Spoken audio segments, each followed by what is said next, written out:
এক কথায়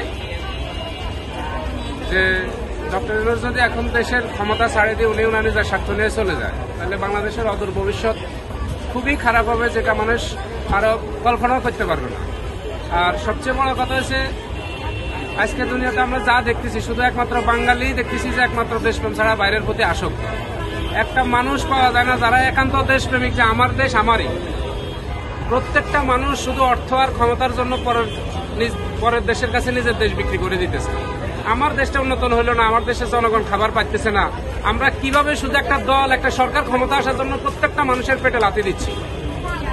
আজকে বাংলাদেশের মানুষ একদম নিম্ন থেকে উচ্চ পর্যন্ত প্রত্যেকটা মানুষ লুবি, প্রত্যেকটা মানুষ মুনাফেক। প্রত্যেকটা মানুষ লুবি এবং মুনাফেক। এই কারণে 500 টাকা দিলেই একটা অন্যায়ের বিরুদ্ধে আমি মিছিলে নামি যাই। 500 টাকা একটা 10 টাকা সিঙ্গারা খাওয়াইলে আমি তার মধ্যে নামি যাই। এই যে মানুষের অধপতন, আত্মমর্যাদাহীনতা হয়ে মানুষ যে কাজগুলা করতেছে, এটার জন্য আজকে দেশ ধ্বংসের মুখে। আমার আরেকটা বিষয় হচ্ছে যে সেনাবাহিনী দেশের প্রতি যে আন্তরিকতা থাকার কথা, সবকিছুর মূলে দেশে থাকবে। সে কোন লোকের, কোন দলীয় পক্ষের হয়ে আড়ালে হোক আর প্রকাশ্যে হোক, একটা কথা বলার অধিকার তার রাখে না। সে সর্বশেষ রক্তবিন্দু বিসর্জন দিয়ে হইলো সে কিন্তু দেশের মাটি, দেশের সম্মান, দেশের অর্থ, দেশের জনগণ রক্ষা করবে। বাট এখন বর্তমানে যে মিডিয়া হচ্ছে, মিডিয়াগুলো এক এক দলের পাছাড়া কুত্তা। কেউ একান্ত দেশের জন্য খাটতে রাজি হচ্ছে না।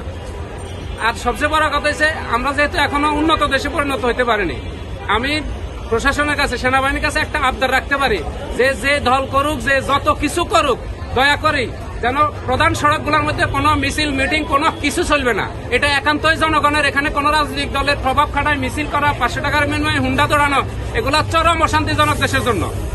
এগুলা যেন কেউ না করে, জন্য অত্যন্ত কড়া আইন দেওয়া উচিত। সেনাবাহিনী এই ব্যাপারটাতে সম্পূর্ণ হাতে উচিত। আর উপরস্থ যত সেনা ঊর্ধ্বতন কর্মকর্তারা আছেন, আপনার কাছে বিনীত রিকোয়েস্ট যে আপনারা শুধুমাত্র আপনার পছন্দের প্রার্থী যেন ক্ষমতা আসে, এই জন্য কোন বাইরের দেশের সহযোগিতা, তাদের সাথে আপনারা কূটনৈতিক কোনো সম্পর্কে যায় না। আপনার জীবন আল্লাহ পাঠাইছে বাংলার জমিন, আপনার এই জীবন দিয়ে বাংলার জমিনকে রক্ষা করতে হইব। আপনারা কি জন্য আপনার দলের ক্ষমতার জন্য বাইরের দেশের কাছে যান? আপনাদের সবার অর্থের লোভটা দয়া করে মন থেকে দৌড়ান। ইউনূস আপাতত পদত্যাগ করার দরকার নাই। আর আমরা প্রত্যেকটা মানুষই বিবেকহীন। একটা জিনিস নিয়ে কেউ কঠিনভাবে চিন্তা করে না যে এই কথাটা কেন হইলো, এই কাজটা কেন করলো। যখন আমরা সুদূর প্রসারী ফলাফল খারাপ দেখবো, তখন আমরা এটা নিয়ে যাই বলতে পারবো যে পদত্যাগ করবো, বা একজনের বিরুদ্ধে মুখ খোলার সাহস পাবো।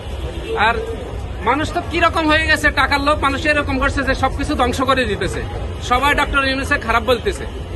ডক্টর ইউনূস যদি মানুষের জন্য ভালো করতেছে, যা করতেছে, মানুষ তো কিছুটা হলে সুবিধা পাচ্ছে রমজান থেকে এই পর্যন্ত, তার আগেও পাচ্ছে।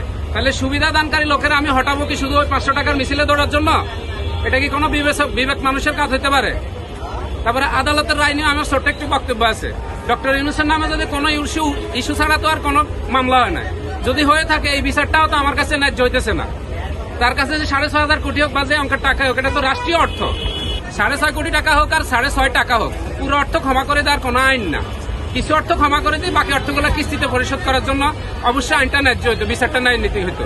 কিন্তু পুরো টাকা অর্থ করে দেওয়া মানে কি আদালত একপক্ষীয় রায় হয়ে গেছে।